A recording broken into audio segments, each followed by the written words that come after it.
We have a quorum tonight. Thank you for coming.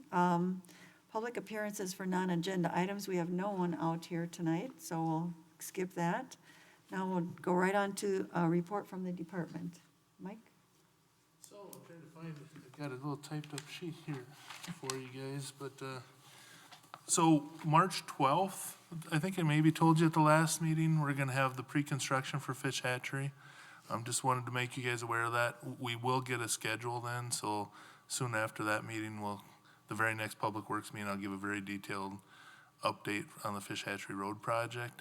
Also that night from 5:30 to 7:30 is the PIM, and that's at the Wyndham, right on Fish Hatchery at the ballroom. So those are the big things. We're waiting for the DOT. I think they have approved the McKee Road contract. We haven't gotten anything official yet, but that was out to bids, so that'll be coming forward soon. Other than that, we're getting a lot of development plans reviewed and back to the developer so they can plan their construction season and get started. Crescent Crossing, Stoner Prairie, just to name a few. I think Fahey will maybe be on the next council agenda for another development, so just keep those things, will be coming forward. Then we have a few items tonight, and we'll be starting to look at equipment for the next year, the stuff that's in the capital improvement plan. So there just a lot going on, a lot of private development as well, reviews that are happening for things that are coming up. And you guys all saw the old juice plant coming down, so it kind of shows there's some action going on Fish Hatchery, so that's exciting as well. Okay, that's it? That's all I've got. And Yes, if you I'm got any sorry, questions. I missed number 3, the approval of minutes. Anybody want to make a motion to approve the minutes? We approve the February 17th Board of Public Works minutes. Second that. Okay, any discussion? None, but I have a question for you, Mike. On these sun deals up here on the O'Brien Farms, have you Oh, the heard- solar farm? Yeah, have you heard anybody? I heard that they were being forced to stay 150 feet from the road. But what's the reason for that? They're not being forced. They did it kind of voluntarily. We met with them and they said they just wanted to stay back so that anything Meant that voluntary happens. with them or the people putting them in? The people putting them in, who I met with, and they said they purposely kept them back so anything that we do with Lacey Road they wouldn't have an impact, but we never told them they had to. Oh, At least okay, so Public that's- Works did not. Where it's coming from is the people putting them in and not the O'Brien. That's what we were told, that they Okay. voluntarily Because I heard this from kept it back, yeah. O'Brien's were wondering why it's being, well, they apparently aren't talking with the guys. that We put it in. didn't force it. We would have asked them to give us a little bit of room for the development, but actually, they came in before we even, would have talked to them about it, and they already had it shown on their plan, Okay. that setback, so, Thank you. yep. Mike, on, Hold on Sorry. 1 second. Can we finish up the motion for Oh, yes. the minutes? Thank We you, still thank need to you. vote on the minutes. Thank you, Michael. Yep. Are we ready to vote? Yes. Okay, all in favor, say aye. Aye. Motion carries. The minute Can I come approval- back to agenda item 4? Okay. Oh, you want to go back to Yeah. item 4? Okay. Nope. On, I'm sorry. I've had several people ask me on McKee Road where the bicycle trail crosses, they put in some large footings are going there. Are those, your understanding that you have to raise the line up because the bridge is going to go? Because of the I think- bicycle bridge, is that part of it? I think it's actually just some of those poles had to get relocated, period. Okay. And so they're putting in new poles, but some of it is just pure relocation. Okay. Because of where they were. Wouldn't have been in conflict with our. I don't think that it was conflict, but Okay. I can check on that for sure, but I think a lot of it was just relocation of the one pole that you saw that was in really kind of bad shape, the paint's peeling Yeah, on it. yeah. I think they wanted to relocate that anyway, and so, but they are being relocated for the road project, but Okay. I couldn't tell you 100% that it was for a height restriction or No, not. that's all I need. Okay. Thank you. Yep. A lot of people ask me about that. I saw that too, and I was wondering what was going on when I go by. Okay, so we'll move on to 5, agenda items. I need a motion for resolution R33-20. Item number 5, the review items for the P-card purchases. Oh, I'm sorry, never mind. I'm looking at the minutes from last meeting. Sorry. Okay. Sorry.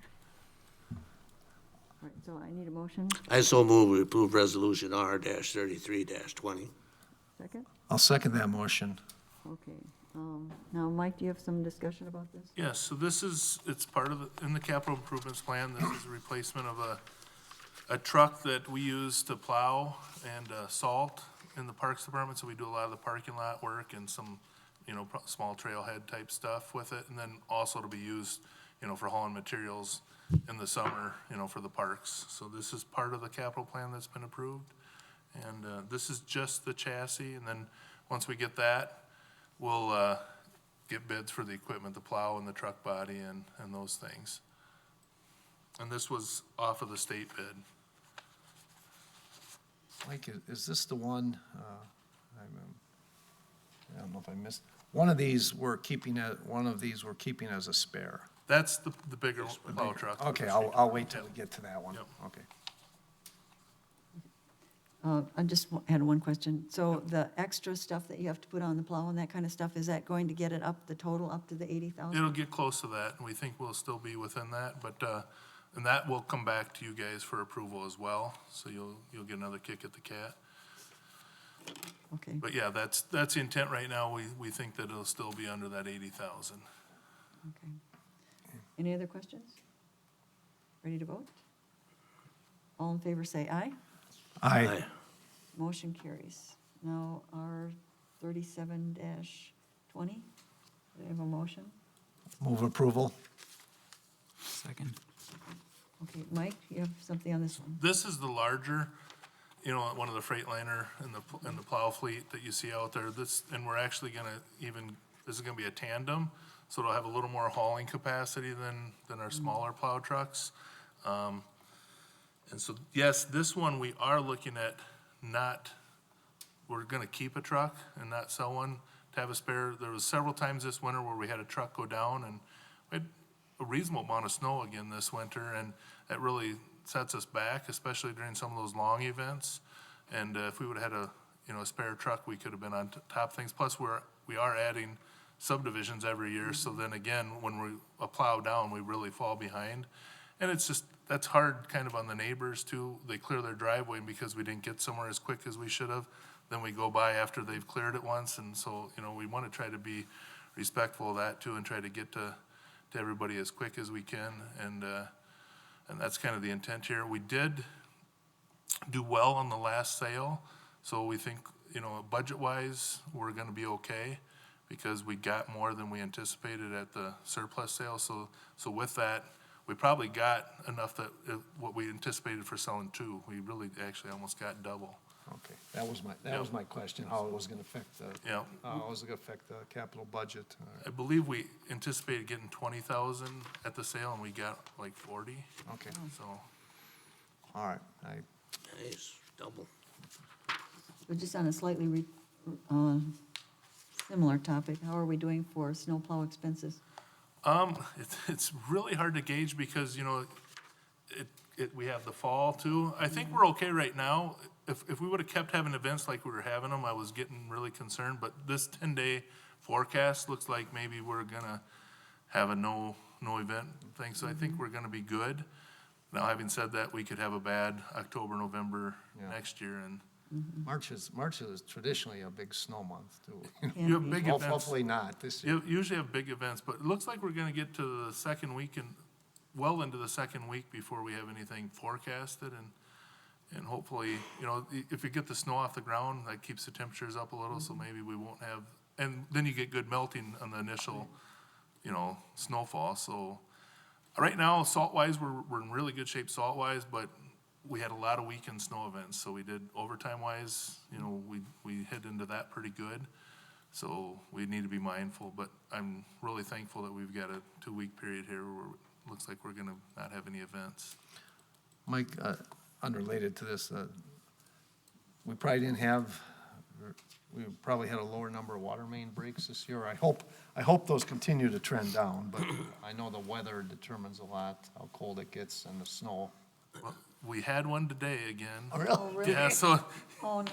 unfortunately, had one up on Anton Drive. Oh, really? So, but it's probably because Stuff's stuff's starting to coming come out. out, Yeah, and it's just a okay. little bit of that change in temperature. The bad thing, I don't think we had a huge reduction, but this winter wasn't terrible cold, but we had a lot of real warm, we had a lot of cycling, fluctuating things. cycling. And Oh. that can be hard because it creates a lot of ground movement. That's why the roads are really rough, because we've had so much of that. We've had water penetrating in, and then it gets cold, and then it warms up and it penetrates in, and that's really hard on the surface too. So I think we've had 5 or 6, Okay, all right. so. See, in my mind, I'm always thinking of those days when it's bitterly cold and then they have to be out there jackhammering and working on that. It's not like the years where, that one real bad winter where, people were having 20, and Edison probably had over 100 that year. So it isn't that kind of year, but we Had our share, okay. still had our share. All right, so we're ready to vote And on, this also doesn't have the plow equipment, and, this is just a chassis. We'll be coming back to you guys for the equipment as well. okay, any other questions? No? Okay, ready to vote? All in favor, say aye. Aye. Motion carries. Okay, now we need a motion to approve Resolution R 4420. So moved. Second that motion. Okay, Mike? Okay, so this is really, cost-wise, we had everything in the budget amendment when we approved the Fish Hatchery Road project through this department, but it kind of came up that really, nobody really talked in detail. From 2017, when the project scope was a lot more streamlined, I guess is the better way to put it. Obviously, it was before my time. There wasn't Pike Drive. That intersection wasn't planned for. Traceway didn't get planned for. And then the scope kind of grew, and with that, the initial right-of-way estimate was like $500,000 or $600,000. I think this says $500,000. Well, with the scope, we never really came back and defined, what is the right-of-way, because we're buying more right-of-way now, because obviously Pike Drive is a whole new intersection. We didn't own any of that right-of-way. So we thought it'd be better to be transparent and kind of bring this to your guys' attention, and it's gonna go to council as well. It is already approved, the cost, it was already approved with what we approved last time.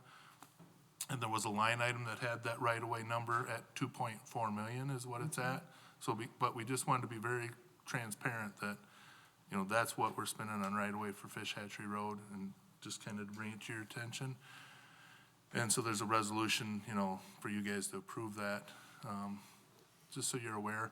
One of the things we did originally, like even with Pike Drive, we were just gonna buy part of a parcel, but it actually would and I can't talk too much because it's right-of-way negotiations, but instead of leaving a little remnant parcel, we bought the whole parcel. Actually, it was a little bit cheaper than probably what it would have cost us in eminent domain. So with that, then we have some other land for stormwater and whatnot to do with that project, and take some of the stress off the storm sewer system on Fish Hatchery, which didn't go through a major upgrade on this, as far as storm sewer went. Is that on there, by Pike, you said? It's at Pike, Yeah, okay. yeah. Okay. Thanks, Mike. And the good news is, there is a lot of things happening on Fish Hatchery as you start to see things. So I think, and a lot of these right-of-way costs, if you look in the documentation, a lot of it is TID funded. So, if we can get development, then the TID will pay for that. I think all but like 466,000 of that 2.4 million is TID funded, so. The old Bowman area, I see is coming down. How much did that cost to get that taken out of the picture? It's all privately done as far as, so I don't know what their cost was to take it down. When they purchased it, that's part of their development cost. Okay. Just curious. Yeah, I'm sure that they would tell you, they're pretty open with telling us if we ask them, so. They sort of made the news the other day when they were taking down the building because there was asbestos involved. And the topic of discussion was the N95 masks. They were talking about how difficult it is There's to shortage find because masks. of coronavirus, yeah. But then they need those when they do the work. And Yeah. so they were talking about tearing down the dairy because of their asbestos. Yeah, hospitals that used to have them out for everybody that came in, Yeah. now don't have them just sitting out there anymore because there's such a shortage. They're gone. So I can ask, I can go into more detail, or if you have specific questions, but really that's kind of the crux of this, was just to bring it to you guys and to bring it to council so that it was well understood, because it is a different scope than what was, you know, originally proposed, and I don't think there was any intent to not bring it out when we brought it forward. We had all the line items of what the costs were. I think it was just, that was way back in 2017. I think people just think that everybody knew, and we just wanted to make sure that everybody knew. So, sorry, this back in 2017, it was this specific parcel that was, It was all the right-of-way, and this is all the right-of-way. okay, So, yeah, the 500,000 was, and at that point, they thought it was just gonna be buying construction easements. yeah, And not really buying any land, okay. yeah. So it went from, if I'm reading this correctly, then it went from kind of that original thought process of being 500,000 up to like 2.4, Correct. okay. Yep.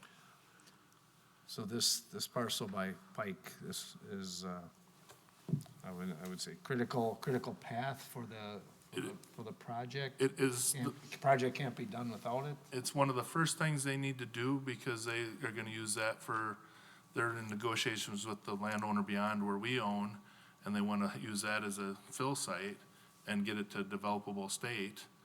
And so that's one of the very first things that they wanna do is be able to develop this land and the road in there, as part of the project. And they have to do borings yet, even on our site, cause we have a stormwater pond too that goes onto this land that I was talking about, that is gonna take a lot of some of the stormwater off of Fish Hatchery, so we would need to get that put in right away.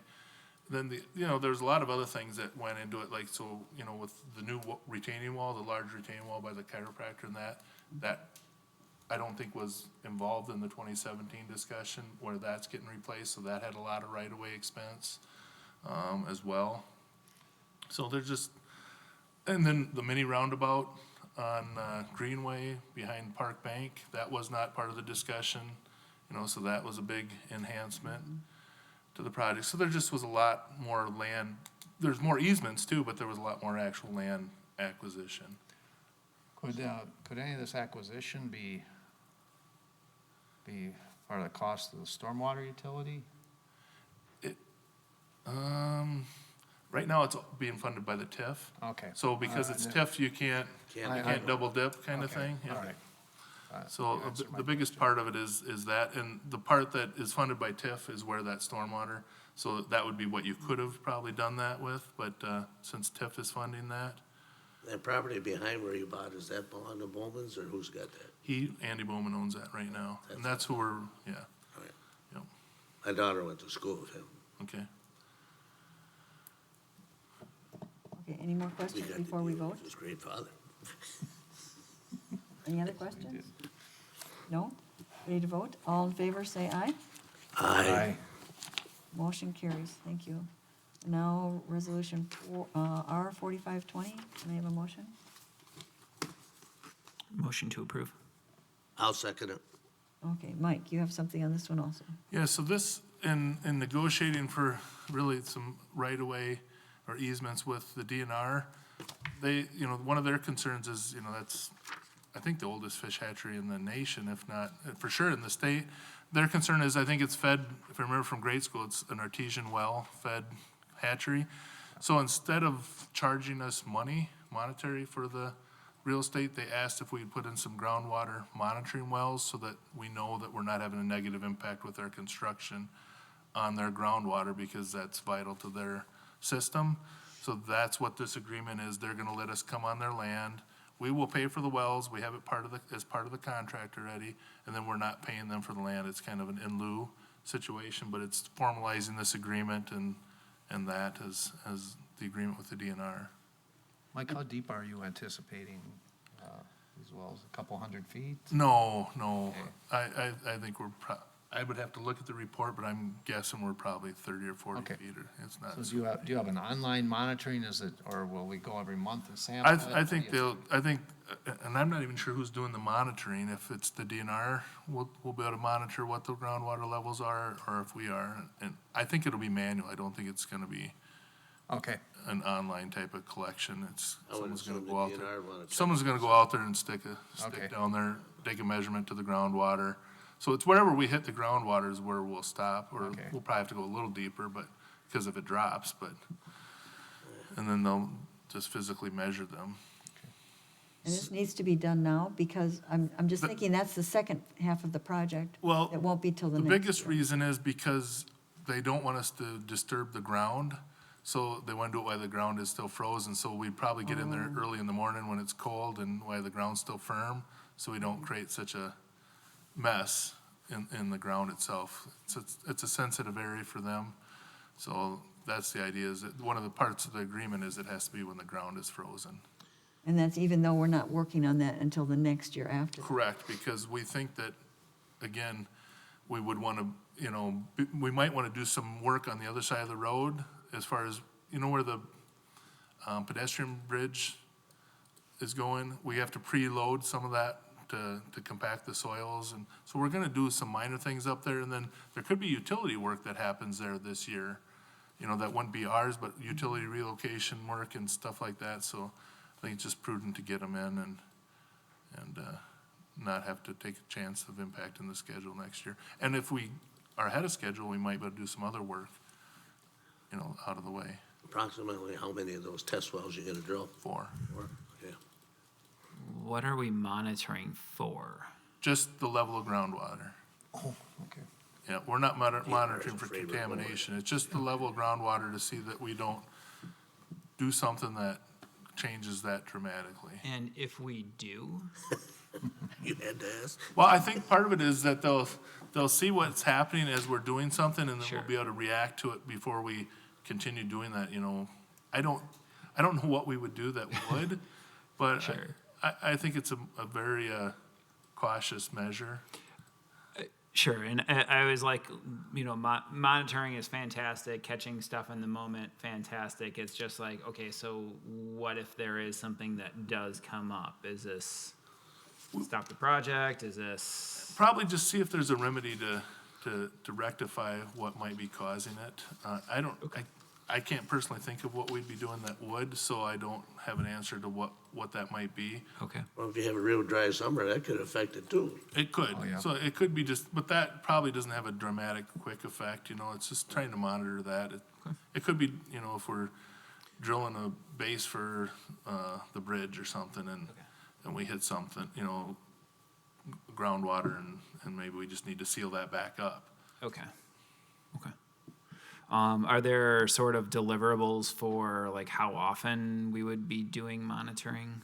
I don't think that's part of ours, to be honest with you. I think Okay. it's just drilling the monitoring wells. Okay, so this is just doing wells, and then as Well, it says, things, and monitoring of wells. KL Okay. is under contract to do the monitoring. It doesn't say how often. okay, if we can maybe get a follow-up, and I don't think it's predicated on approving or not approving this, but just understanding like how often, again, just if they're looking for depth, that's great, and if something does come up, They're 5 10-foot wells, so they're not gonna be that deep.